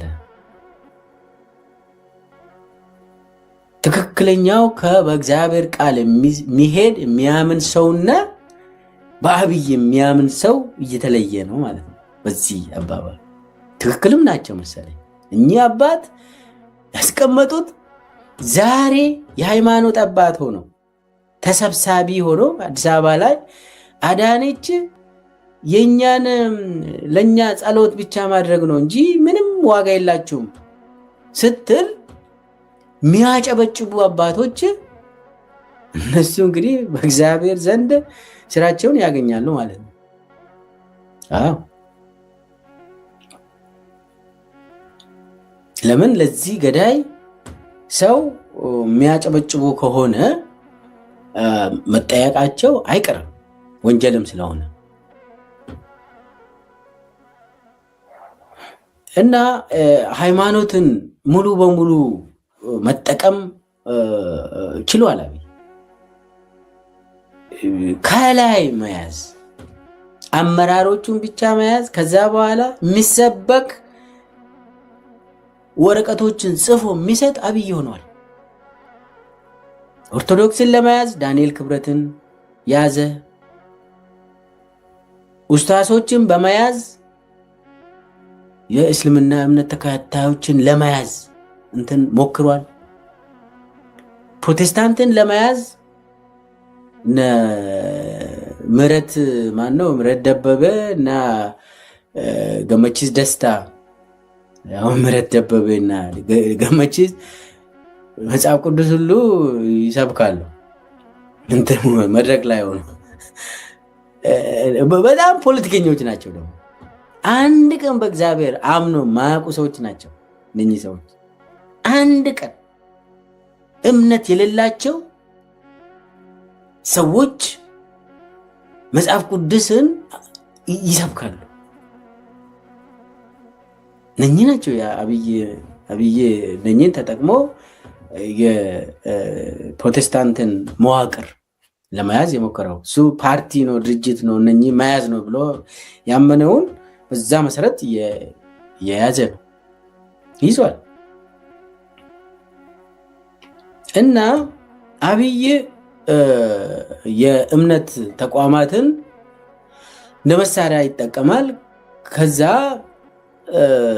በዚህኛው ኡስታዞች አብይ የኛ ሰው ነው እንደ ቤተመንግስት ያለው ሰው ክርስቲያን ይመስላችኋል ምናምን ተባብሎ የተወሰኑ ኡስታዞች ገንዘብ ይሰጣል፣ ሌላውን ደግሞ በእንትን ይይዛሉ። ፕሮቴስታንቱን አመራር በመፈንቀለ ሃይማኖትም የተያዙ የተባረሩ የፕሮቴስታንት አመራሮች አሉ። ከዛ በኋላ መሬት እየወሰዱ ይሰብኩለታል ፓስተሮቹ። ዳንኤል ክብረትን ደግሞ በመያዝ ማህበረ ቅዱሳንን ሙሉ በሙሉ ዚፕ እንዲገዙ አደረገ። ቤተክርስቲያኒቷን ደግሞ ለማፍረስ ብዙ ሞክሯል፣ አዳክመዋል፣ ሳይለንስ አርጎታል። እዚህ ላይ አንድ ነገር ልናገርና ወደሚቀጥለው ልሂድ። የሃይማኖት አባት ሆኖ አብይን እንደዚህ አያደርግም ለምትሉት ሂትለር በሊቀ ጳጳስ ነው የተባረከው። ሂትለር ሰውን የጨፈጨፈ ሂትለር በሃይማኖት አባቶች ተጨብጭቦለት ድጋፍ አግኝተው ነው ያደረገው። ስለዚህ ኢትዮጵያ ውስጥ አብይ በሃይማኖት አባቶች ድጋፍ ቢያገኝ በገንዘብ በተለያየ ነገር በስልጣን ቢደጋገፉ አይደንቅም። ታሪክ ብዙ ነገር ያሳያል። አንዳንዴ አብይ እኮ ራሱን እንደ እግዚአብሔርም ይወስዳል፣ ይቆጥራል። እንደ እግዚአብሔር ራሱ ወስዶ ሲናገር ሰምታችኋል። አሁን የስቅላት ዕለት እሱ የሚጽፋቸው እሱ እንደ ኢየሱስ ክርስቶስ ራሱን ቆጥሮ ከዛ ዳንኤል ክብረት ይጽፍለታል፣ እሱን ፖስት ሊያደርግ ይችላል። ትንሣኤ ደግሞ ይኸው ተነሳም ብሎ ራሱን እንደ እግዚአብሔር ወስዶ እንትን ሊያደርግ ይችላል። አብይ የሁሉም እምነት በዓላት ሲመጣ እዛ ውስጥ ሆኖ ቅዱስ ሰው ሆኖ ራሱን ያቀርባል። ይህ ሃይማኖት የሚያውቅ ሰው እንደዚህ አያደርግም። እኔ ሰው ነኝ የእግዚአብሔር አገልጋይ ነኝ ብሎ የሚያምን ሰው እኔ እንደ ኢየሱስ ክርስቶስ ተሰቃየው እና ተነሳው በሶስተኛ ቀን ነፍስ ዘራው ብሎ አወራ። ራሱን እንደ ዘላለማዊ ህያው አይቆጥርም።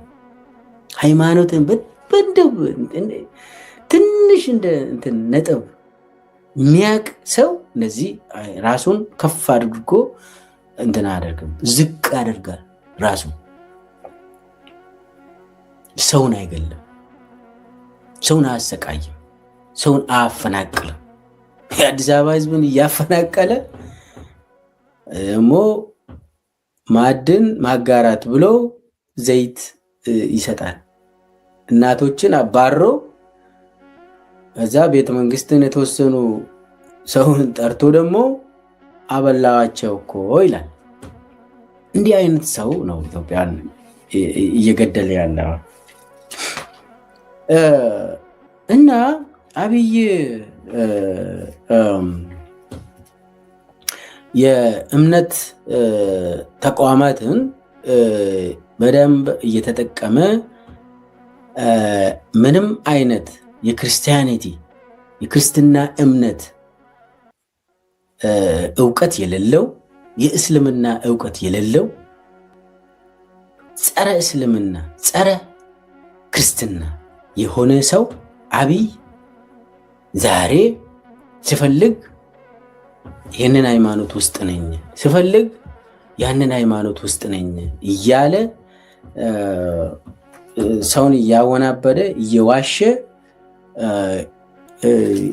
ይጫወታል። የአብይ ምስት አሁን ያው ቀዳማዊት እመቤቷ ዝናሽ ታያቸው በጴንጤ አካባቢ በፕሮቴስታንት አካባቢ መዝሙር በየሳምንቱ እየለቀቀች ታዝናናለች። አሁን እንደው እሷ ምን እምነት ታውቃለች? ሰዎች ከእሷ ጋር የሚሰሩ ሰዎች ያወራሉ፣ ይስቃሉ። ምንም አይነት ሃይማኖት እውቀት የሌላት ነገር ግን በየጊዜው የሆነ መደበሪያ አድርጋ መዝሙር ታደርጋለች። እና የእምነቱ እውቀት የሌላቸው ሰዎች እንደዚህ ይጠቀማሉ። መጠቀሚያ ነው የሆነው የእምነት ተቋማቱ። አሁን አብይ የሆነ ጊዜ ሲያወራ ሰዎችን እንደው ከእግዚአብሔር ጋር ራሱንም ከእግዚአብሔር ጋር ያወዳድራል፣ ሰዎችንም ከእግዚአብሔር ጋር ያወዳድራል። የሆነ ሰው በጎ ሰው የሆነ ጊዜ ሞቱና የሆነ ሴት ኢትዮጵያ ውስጥ ሞቱና ውይ እሷ እኮ ኢየሱስ ነች እኮ ኢየሱስ ምድር ላይ የነበረች ኢየሱስ ነች ብሎ አወራ። ይገባኛል። ግን እኚህ ሴት በጣም የተከበሩ ሴት ናቸው፣ የተከበሩ ሰው ናቸው። ግን ደግሞ ከኢየሱስ ክርስቶስ ጋር መወዳደር ነች ማለት ሃይማኖቱን አታውቅም ማለት ነው። ያው ክርስትና እምነት የምትከተል ከሆነ ሚኒንጉን አታውቅም ማለት ነው። ክርስቶስ ምንድን ነው የምለውን አታውቅም ማለት ነው። ከሰው ጋር ይወዳደራል ወይ? በጎ ሰዎች አሉ፣ ግን ደግሞ ከእግዚአብሔር ጋር አይወዳደሩም። ያ ምንድን ነው? ምንም የሃይማኖት እውቀት የሌለ ሰው ነው። ሰው እንደዛ ነው አብይ። ከዛ ደግሞ እሺ ምንድን ነው ታዲያ የአብይ የሚጠቀማቸው ጠንቋዮች አሉ ወይ ብላችሁ ትጠይቃላችሁ። አዎ አሉ። የአብይ ጠንቋዮች አሉ፣ አዲስ አበባ ውስጥ የሚኖሩ ማለት ነው። ከዛ በፊት ወደ ተወሰኑ ሁለት የአብይ ጠንቋዮችን ስም ሳልጠቅስ ከዚህም በፊት አብይ ተመስገን ጥሩነህና አብይ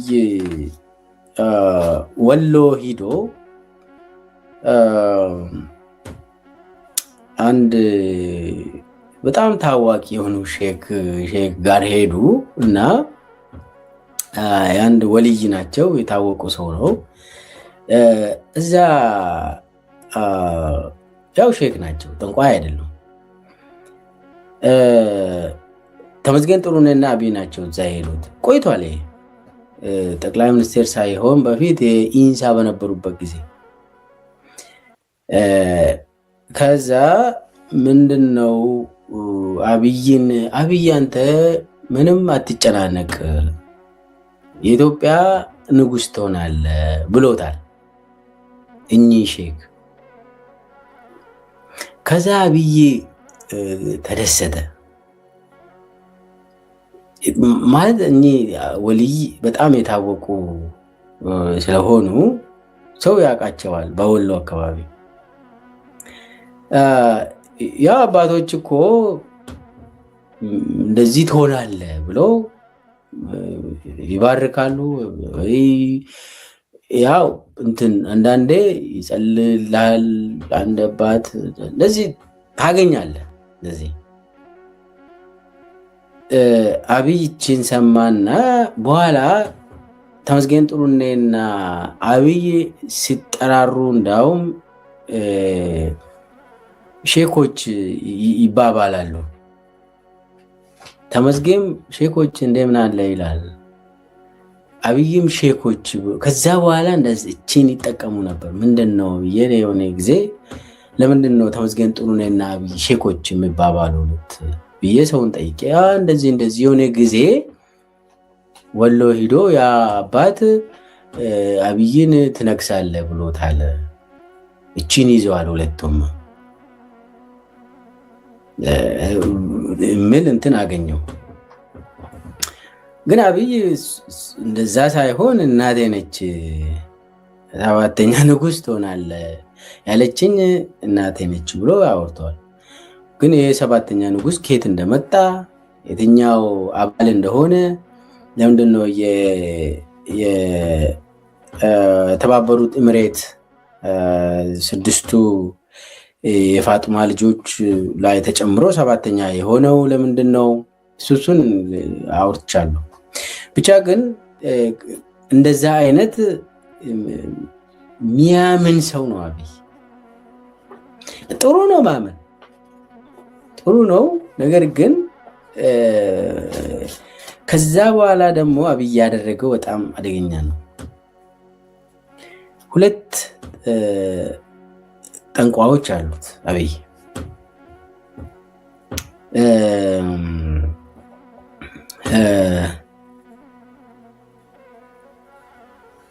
አንድ ሴት አለች። አንድ ሴት ፕሮቴስታንት ነኝ ትላለች። የትኛው ቤተክርስቲያን አትሄድም፣ ምንም አይነት ቤተክርስቲያን ማትሄድ ፕሮቴስታንት ነኝ ትላለች። ግን ከዚህም በፊት ጠንቋይ እንደነበረች ብዙ ሰዎች የሚያውቋት ሴት አለች። ስሟ ቀለሟ ትባላለች። ጠንቋይ ነበረች። ከዛ ፕሮቴስታንት ጴንጤ ነኝ ምናምን ትላለች። የሆነ ጊዜ አይቻታለሁ። በጣም እንደ ማፊያ ነገር ነች።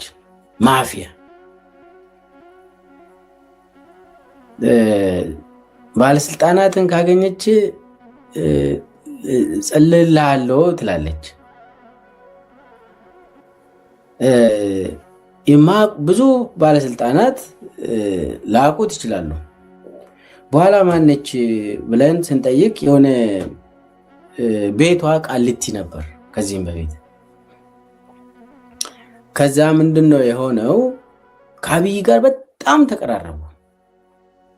ተቀራረቡና የሆነ ፌስቡክ ላይ ለአብይ በምንም ተአምር አይነሳም እንደዚህ የምታወራ እንደው ፌስቡክ ላይ የምታስታውሱ ከሆነ አንድ ሴትዮ አለች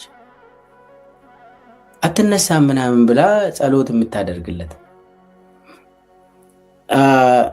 እሷ አሁን ቤቷ ቃሊቲ ነበር። ሰዎች ያውቃሉ ጠንቋይ እንደነበረች ከዛ ፕሮቴስታንት እንደሆነች እና ጴንጤ ነኝ የምትል ደግሞ የትኛው ጴንጤ ነች ነው? አብይ ከዚህም በፊት ሙሉ ወንጌል ይሄዳል ይባላል። ምን እንደዛ ይወራላታል። አብይ ግን የትኛው ጴንጤ እንደሆነም ግልጽ አይደለም። እሱ ሃይማኖትም ስለሌለው ይጫወታል። ሴትዮዋም አጭበርባሪ ስለሆነች ተዋወቁ። ከዚያ ብዙ ነገር ሰራች እና ተዋወቁ በጣም። እሷም በመንግስት ባለስልጣናት አካባቢ ቀለሟ በጣም ታወቃለች። ፓስተር ነች፣ ስሟ ፓስተር ቀለሟ ትባላለች። ታውቃላችሁ።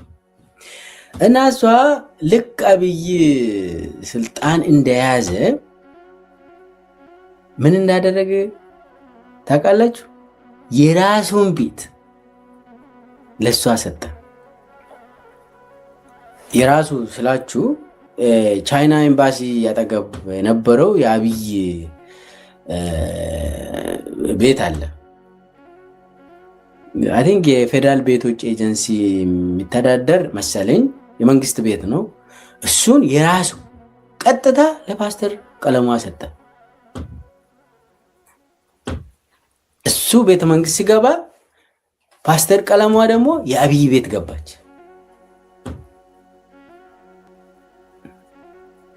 አስቡት እንግዲህ ይሄንን። ምንም ቤተክርስቲያን አትሄድም፣ ቸርች ምናምን አትሄድም ፓስተር ቀለሟ እና ለአብይ ብዙ ነገር ሰርታለች። ብዙ ለብዙ ባለስልጣናት ጸሎት አደርጋለሁ ብላ ብዙ ነገር ሰርታለች።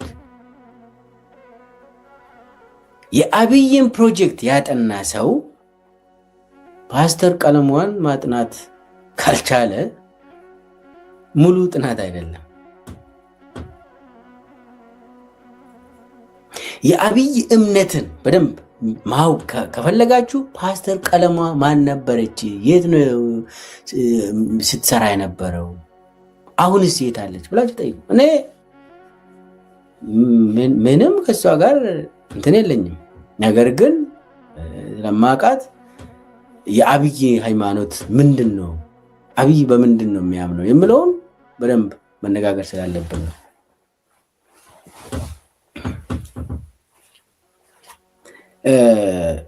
ስለዚህ እሷ እንግዲህ ብዙ ተቋማትን ለአብይ ይዛለች። ብዙ ባለስልጣናትንም ደግሞ እንትን አድርጋለች። አሁን አብይ እኮ የሆነ በትግራይ ጦርነት ጊዜ ብዙ ባለስልጣናት ኧረ አብይ የሆነ በድርድር ይሁን ይለቅ ይሄ ነገር ብሎ ጠየቁ ብዙ ባለስልጣናት። እና ምን አለ? ራሱን እንደ እግዚአብሔር እንደ ኢየሱስ ክርስቶስ ቆጥሮ መርከቡ በባይብል ውስጥ መርከቡ በማዕበል እንትን ሲቸገር ሰዎቹ ተጨነቁና ኢየሱስ ወይ ልናልቅ ነው ብሎ ሲጠይቁ አይ እኔ ውስጥ ነኝ፣ ምንም አትሆኑም፣ እዚሁ ነኝ፣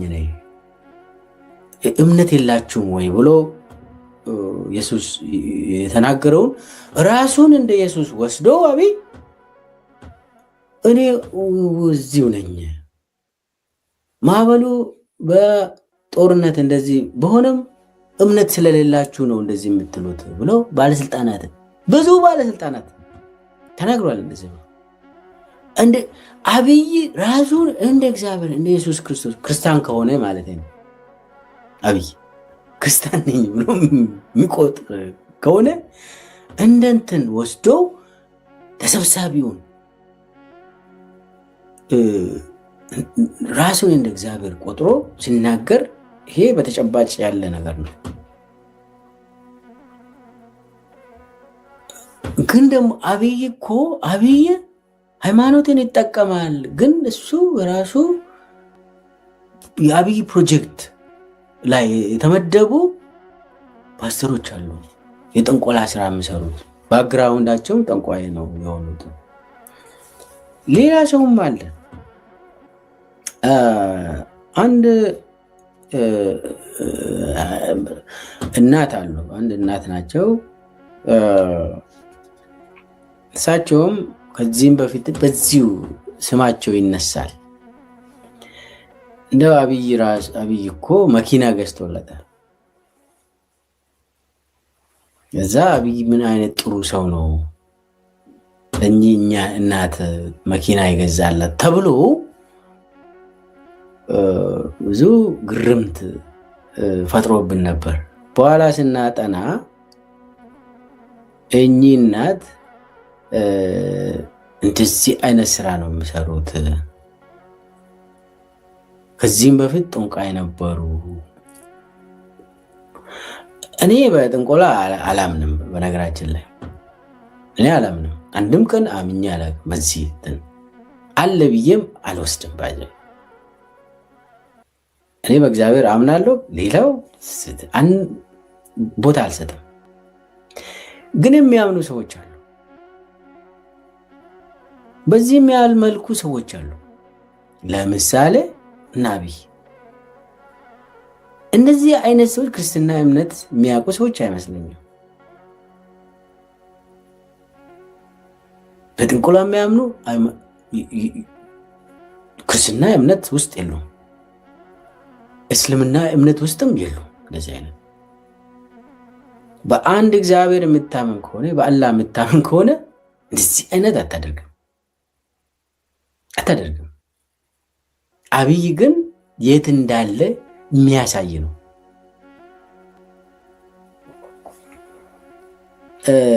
እንደው እኔ ብዙ ባላወራ መርጣለሁ። አብይ እንደዚህ አይነት ብዙ ቦታ ይታያል። ስለዚህ አብይ እያደረገ ያለው የሚጠቀመው ሃይማኖትን ይጠቀማል እና እንደዚህ አይነት የጥንቆላ የተለያዩ እንትኖችንም ይጠቀማል። የሆነ ጊዜ ደግሞ አንድ ሰው የሆነ ነገር ነግሮኝ ነበር። አንድ ሴት ፓስተር ነበረች። በአፋን ኦሮሞ እየሰበከች ነበር።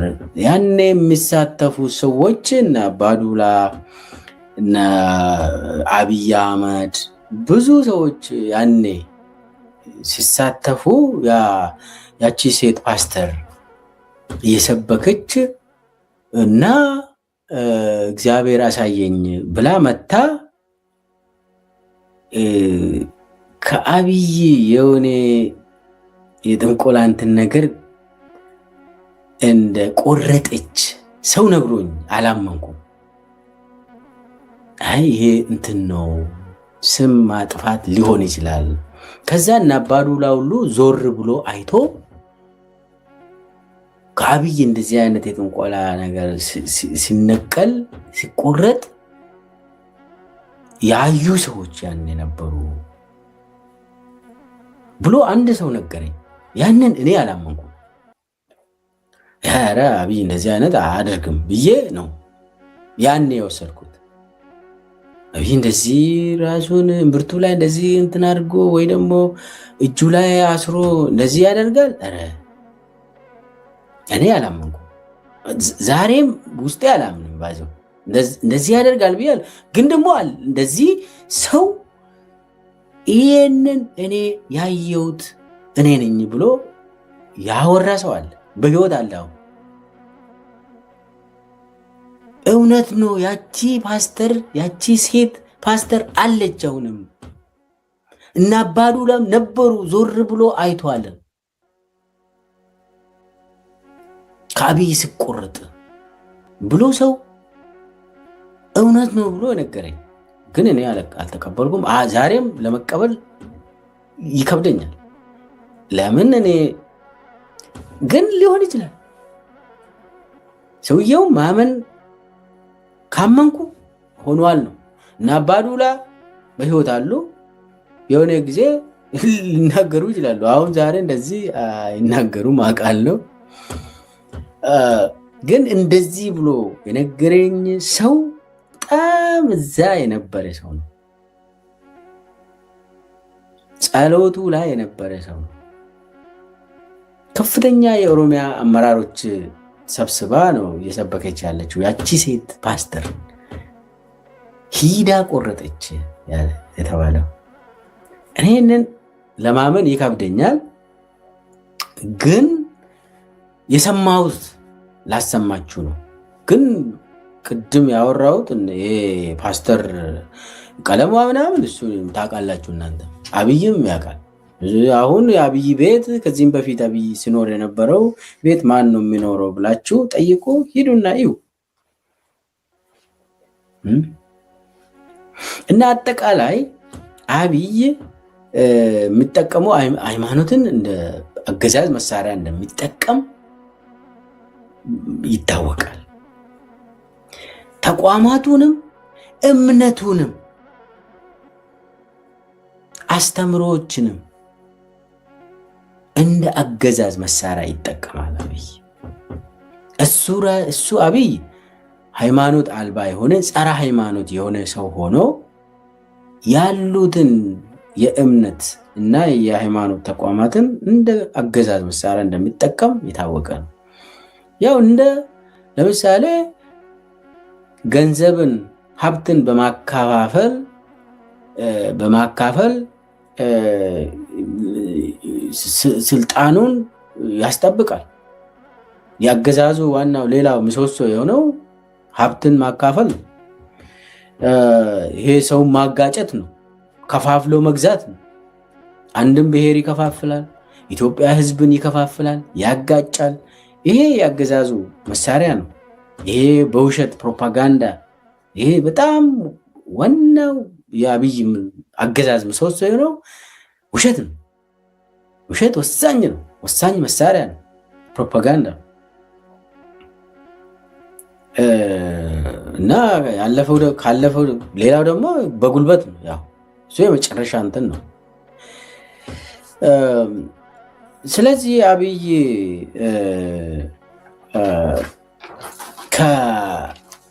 ከሃይማኖትን እና የሃይማኖት አባቶችን ይጠቀማል። የሚያሳዝን ነው። እኔ የሃይማኖት አባት ሆኖ በአደባባይ የሃይማኖት አባት ሆኖ ለአብይ የሚጸልይ ለብልጽግና እጅ የሚያጨበጭብ በእግዚአብሔር ይጠየቃል። በእግዚአብሔር ፍትህ ይመጣል። ይሄ እምነቱን የሚያውቅ ሰው ይህንን ያውቃል። ይህንን መጨረሻ ላይ እንግዲህ ላጠቃልል የአብይ ሃይማኖት ስለዚህ ምንድን ነው? እንዴት እንውሰድ? ብልጽግና ምንድን ነው? አብይ እንግዲህ በብልጽግና ያምናል። ብልጽግናስ ምንድን ነው? ምን አይነት እምነት ነው? አሁን ብልጽግና ፓርቲ ነው። ቅድም ብልጽግና አሁን ፓርቲ ነው አይደለ? አብይ እምነቶችን እንደ ፓርቲ ይቆጥራል አላልኳችሁም? አሁን ሌላ ፓርቲ ተመስርቷል፣ ብልጽግና የሚባል ሃይማኖትም ነው። ስለዚህ ብልጽግና ክርስትና እምነት አይደለም፣ ብልጽግና እስልምና እምነት አይደለም፣ ብልጽግና ጴንጤ ወይ ፕሮቴስታንት አይደለም፣ ብልጽግና ዋቄፈና አይደለም። ብልጽግና የአብይ ሃይማኖት ነው። ብልጽግና የሚከተል ሰውስ እና የአብይ ሃይማኖት ብልጽግና ከሆነ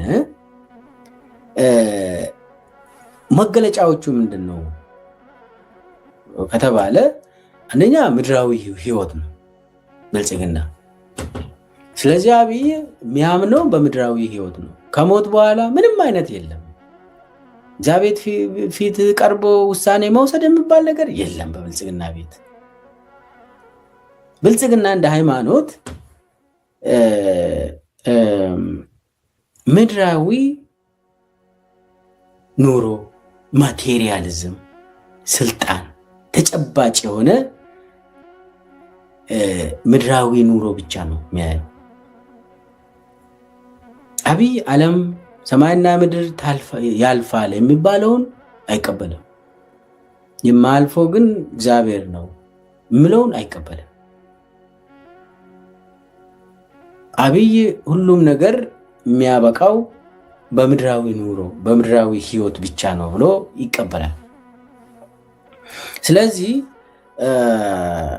ከሞት በኋላ ህይወት አለ ብሎ ስለማይቀበል ከሞት በኋላ ለፍርድ መቅረብ አለ፣ እግዚአብሔር ሊወስን ይመጣል የሚለውን አይቀበልም።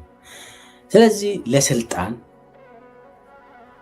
ይገላል፣ ለስልጣን ብሎ ይዋሻል፣ ለስልጣን ብሎ ያሰቃያል፣ ያስለቅሳል፣ ያፈናቅላል፣ ይጨርሳል። ስለዚህ ቤቱን ደግሞ ያጸዳል፣ የብልጽግና ደሴት ብሎ ኮሪዶር ልማት ብሎ ይዘርፋል፣ ያፈናቅላል። ሪዞርቶችን ከፍተው ራሱ ይዝናናል፣ ሳይክል ይነዳል፣ ህዝቡ ሌላ ህዝብ ያልቃል። ይሄ የእምነቱ መሰረት ስለሆነ ነው። ክሬዚ ነው አብይ ምናምን ኖ፣ አብይ is not crazy. አብይ is doing by design. ስለዚህ አብይ ለአብይ ሌላው መገለጫው መግደል ኃጢአት አይደለም። ለብልጽግና መግደል፣ ማሰቃየት፣ መዋሸት፣ መዝረፍ፣ መስረቅ ኃጢአት አይደለም። ስለዚህ የሚወስዱት እርምጃዎች ርኅራኄ የላቸውም። ለሰው ልጅ ማስመሰል እንጂ ለሰው ልጅ ርኅራኄ የሌለው ሃይማኖት ነው ብልጽግና። የአብይ ብልጽግና ማለት ነው የአብይ ሃይማኖት።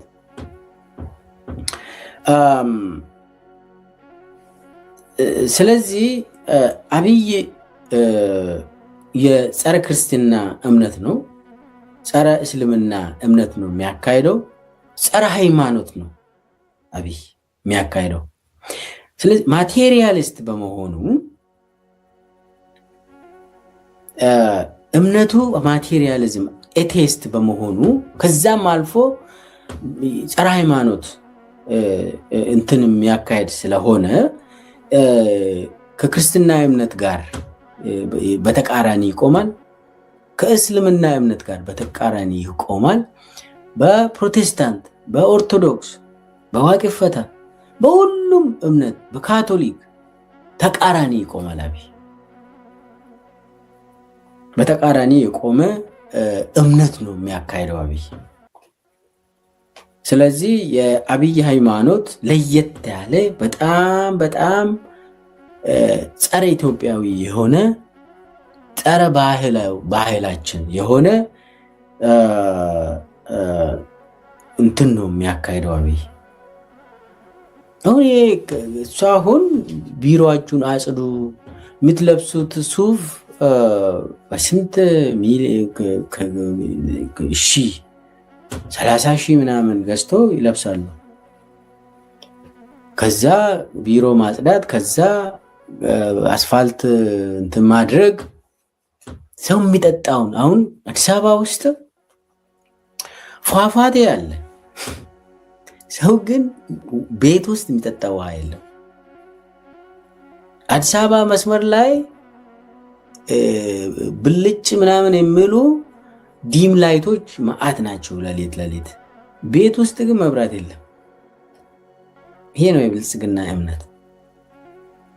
ለህብረተሰቡ ሳይሆን ለስልጣን፣ ለግል ስልጣን፣ ለግል ሀብት ብቻ መቆም አለብህ። ፍትህ የሚባል ነገር አትቀበልም ብልጽግናን ከተቀበልከው። አሁን ኢትዮጵያ ውስጥ ብልጽግናን ተቀብላል ወይስ አልተቀበልክም ብሎ ነው ሰውን የሚገሉት እኮ። በጣም ፈንዳሜንታሊዝም እየተካሄደ ያለው ብልጽግናን ተቀብላል ወይስ አልተቀበልክም ብሎ ሰውን ይገላሉ።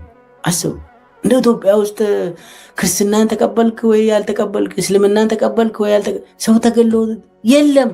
አይገደልም። ሰው መብቱ ነው። ሰው ዛሬ ብልጽግናን ካልተቀበልክ ይገልሃሉ፣ ይረሽናሉ። አብይ በጣም ራዲካል የሆነ ጽንፈኛ እምነትን እየተከተለ ሰውን እያስረሸነ ነው። የአብይ እምነትን ካልተቀበልክ ትረሸናለህ። ዛሬ በመለስ ጊዜ የመለስን እምነት መለስ ለነገሩ ክርስትና እስልምና ውስጥ ሴኩላር ይላል እሱ። መንግስት እንደው አንድ ጊዜ ግርማ ወልደ ጊዮርጊስ ኢትዮጵያን እግዚአብሔር ይባርካት ብሎ ግርማ ወልደ ጊዮርጊስ ሲያወራ አረ ተው እዚህ ውስጥ ባትገባ ይመረጣል፣ እንደው እግዚአብሔር ይባርካት ካልክ ደግሞ ሙስሊሞች ተነስቶ አላህ አላልክም ካሉስ ተባለና ጋሽ ግርማ ነው በቃ አቆመ። ለምን? ትንሽ መንግስት ከሃይማኖት መራቅ አለበት ተብሎ። ያው በኢህአዴግ ጊዜ ብዙ ነገር ተብሏል። በሃይማኖትን በተመለከተ እስልምና ጋር ጦርነት ነበር፣ ከኦርቶዶክስ ጋር ጦርነት ነበር። የታወቀ ነገር ነው። ምንድነው የኢህአዴግ አቋም ግልጽ ስለሆነ ነው። ይሄ ጦርነት ሁሉ የተከፈተው ግልጽ ስለሆነ ነው። አሁን አጭበርባሪ የሆነ በጣም አደገኛ የሆነ የራሱን ሃይማኖት የሚከተል አብይ ያለ የአብይ መንግስት ራሱን ሃይማኖት የሚከተል ነው። ፕሮቴስታንትም ያልሆነ በትክክል ፕሮቴስታንትም ያልሆነ ማለት ፕሮቴስታንት የምናውቀው በባይብል ላይ የተመሰረተ ሃይማኖት ነው። የአብይ ፕሮቴስታንት ነው ከተባለ በቃ ዓለም ጠፍታለች። አብይ ሌላ እምነት የራሱ እምነት አለው። እሱም ብልጽግና ነው። ያ ብልጽግና ደግሞ የአብይ ብልጽግና ምድራዊ ማቴሪያሊዝምን መሰረት ያደረገ ጸረ ሃይማኖት የሆነ ሰውን የሚያሰቃይ አገርን የሚያፈርስ ሃይማኖቶችን የሚያፈርስ ነው አጠቃላይ። ስለዚህ አብይ ሃይማኖቱ የሱ ሃይማኖት አለ። ያ የሱ ሃይማኖት በጣም የምናውቀው ሃይማኖት አይደለም። ስለዚህ ነው ጸረ ሃይማኖት ነው አብይ ሃይማኖት እያልኩ ያለሁት። የአብይ ሃይማኖት ጸረ ሃይማኖቶች ነው። ያ ደግሞ ብልጽግና ይባላል። እምነት ነው ብልጽግና። ያንን ያላመነ እየተገደለ ነው። ያንን ያልተቀበለ ጦርነት ይካሄድበታል። ገብር አልገብር የሚባለው ፖለቲካ ብቻ አይደለም። አማራ ክልል አልገብርም እያለ ያለው፣ ትግራይ ክልል አልገብርም ለብልጽግና ያለ ያለው፣ ኦሮሚያ ክልል አልገብርም እያለ ያለው ፖለቲካ ብቻ ይመስላል። ሃይማኖታዊ ይዘትም አለው። ፍትጊያው፣ ጦርነቱ የሃይማኖታዊ ይዘት አለው። እና አብይ እኮ ኢትዮጵያን ዳግም እየሰራን ነው የሚሉት እኮ ብልጽግና እምነትን መሰረት ያደረገ የአብይ አስተሳሰብን መሰረት ያደረገ ጸረ ሃይማኖት የሆነ ጸረ ብሔር የሆነ ጸረ ባህል የሆነ ጸረ ማንነት ጸረ እንደው ሰብአዊነት የሌለው የአብይ እምነትን የሚያራምዱ ከሁሉም ሃይማኖቶች ጋር ተቃራኒ የሆነ ጸረ ክርስቲያን ጸረ እስላም የሆነ ስርዓት ነው የአብይ ስርዓት እና የአብይ ሃይማኖት ብዬ ያስኩት በዚሁ ልጨርስ። ይሄንን ቻናል ሰብስክራይብ ያላደረጋችሁ ሰብስክራይብ አድርጉ፣ ሼር አድርጉ፣ ላይክ አድርጉ፣ አሳድጉ ያልኩኝ ፕሮግራሜን በዚሁ ጨርሳለሁ።